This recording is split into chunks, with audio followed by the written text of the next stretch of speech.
Sir, your name? Paul Saunier. And your name? Benjamin Nelson. And where are you guys from? Kingston, Ontario, Canada. And what is it that you do? We make music. We buy records. And what is the name of the band that you make music in? P.S. I Love You. Fantastic. You guys want to go inside and do a little shopping? Yes.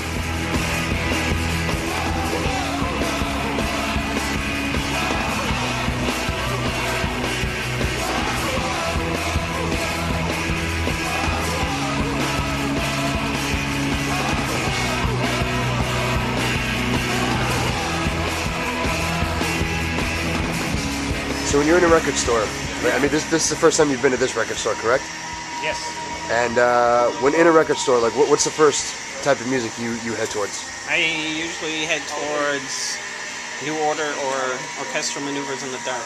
When I go record shopping, I look for all kinds of stuff.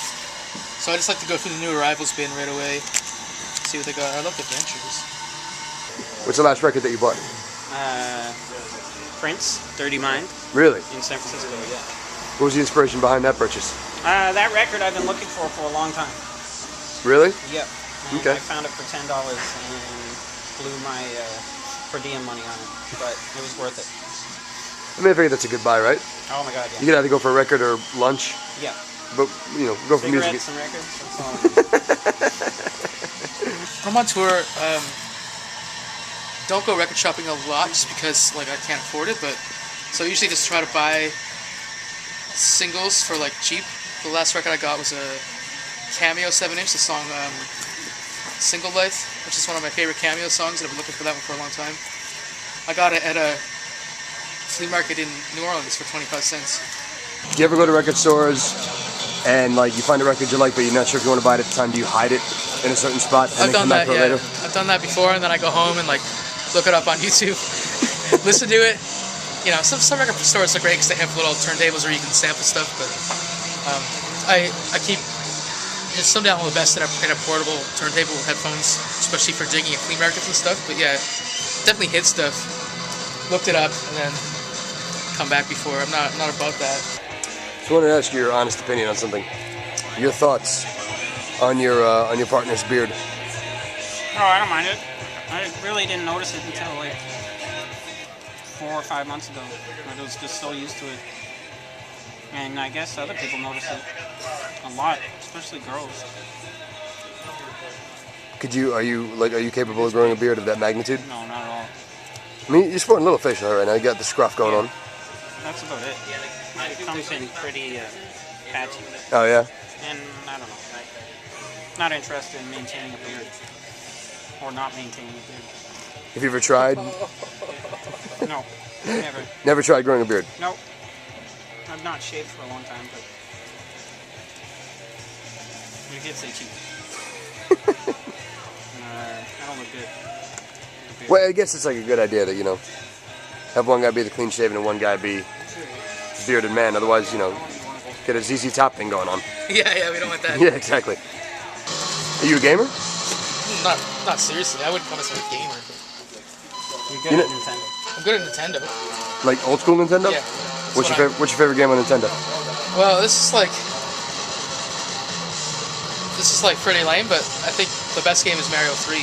Really? It's like I just can't deny it. Like there's a lot of games that are sort of cooler and have more interesting graphics and interesting stories, but like Mario 3 is just perfect. Yeah, you're saying you bought a pair of PF Flyers. Yeah, I bought a pair of PF Flyers today just because the store just had them on sale. I couldn't resist it. That's old school right there, man.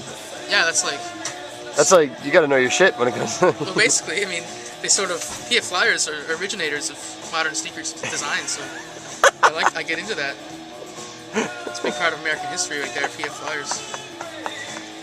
Fantastic. Are there any artists in particular that you think people would be surprised that you're a fan of? George Michael and Wham. I'm a big fan of. Why is that? I don't know, I like pop music and dance music, and I'm not in that kind of band. Is that? I also like Tom Cochran and Red Riders. Fellow Canadian. I heard you're into metal, man. I heard some metal. I'm not like a totally... I heard a little bird told me that you have a little bit of a metal background, kind of. Well, I mean, as a kid, I grew up listening to a lot of heavy metal and like just loving it for the guitar playing and stuff, but I'm not like a total metalhead. I don't like all of it, but I mean, I really like Girls' School. So when you guys tour for as long as you have, Yeah. what are some of the things that like, you know, that you just miss because you're on the road all the time? I miss my cats. You miss what? My cats and my girlfriend. Which one do you miss more? My girlfriend. I'm gonna say that. Just want to make sure. You'd be mad. So I think a lot of people would be like interested in knowing, like, when you're a band that's just a duo, like what's the relationship like as opposed to like having more members in the group? Does it become more of like a bonding experience? Does it become like a much deeper relationship? Like what's that like? Well, yeah. The other day I kind of thought of it as like, you know, when we got a record deal and things kind of became real, we kind of had a kid together. We did? Yeah. And now we are like tied together by something, Like contracts? by contracts, but like, it's like, I don't know. So then what happens if the band breaks up? Then who gets the baby? Paul can have the baby. I always look for Rick James singles that have the B-side as an instrumental, because then when you play it at the wrong speed, it's like way better. So if I played this if I slowed it down, this is probably gonna be amazing for DJing. See, you DJ, like, I mean, you're obviously rocking the turntables. I mean, how often do you DJ when you're back home? I don't know. I try to DJ as much as possible. Sometimes it's like, in such a small town, it's hard to get a big crowd that want to hear like obscure or weird stuff that I'm playing out. Most people just want to hear top 40 dance hits, which I do sometimes, but it's all mostly just obvious. I'm trying to make money when I do that. That doesn't feel right. One thing I'm really into is like old funk songs that have break beats that are sampled in like lots of hip hop songs, so like famous break beats, and I like just mixing from one to the other and making it work. And a few little cuts and scratches here and there.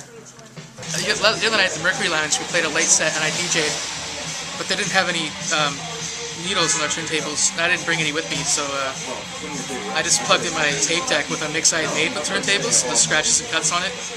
People just thought I was DJing. And you just stand there and like mimic the movements? I didn't go that far. I wanted to ask you guys about plans for an upcoming album, man. I hear you guys have got one coming up right now. Can you tell us a little bit about that? Well, we released one in October, and we're currently writing for a second record, which we don't know when it will come out, but you know, hopefully within a year or so. Within a year? Yeah. Yeah. The first record we like already had all the songs, like a lot of the songs, and then we got interest from our record label, and that just motivated us, you know, to finish the record and make a full record. And so we wrote some more songs and mixed it properly and all that, and then put it out. And this one, you know, we're still touring, we're doing a lot of touring, and in between touring we'll write. And hopefully when we have a big chunk of time we'll record and make something really good and special. Awesome, man. What do you guys have coming up for the rest of the year as far as like shows or anything? Any festivals coming up this summer? Or? I think we might do some festivals that are closer to home, but nothing's really finalized yet, so we're still sort of making our plans. After this, we have a few shows like around Ontario, and then we're going to tour Europe in May, all of May. And yeah, probably when we get back from there, then we'll have our summer festival plans finalized, but I think it'll be like pretty close to home, pretty low key. You want to get, you know, recording second album. So no festivals in the States then? Well, I'm not going to rule that out because I don't know exactly what the plans are yet. Okay. Everything's just sort of shaping up. These are our purchases. What do we got? Well, I want this record because it's pretty cheap. Can't go wrong with that. I wanted it for a long time. New Order singles, David Bowie singles, Pulp, This Is Hardcore. This will get us through the next leg of the tour in the van. That'll get you through the next leg, you think? Yeah, totally. We've been listening to the same stuff over and over again. Yeah, thanks for hanging out with us while we record shopped. We're PS I Love You in New York. Yeah. We're on the internet. You know, just type in PS I Love You. It might be hard, but it'll be hard. You'll challenge. Maybe like 3 or 4. Or go to paperbagrecords.com. Yeah, Paperback Records. That's our record label. Check us out there. Yeah. We don't have our own website yet because We don't even have computers. We're not tech savvy.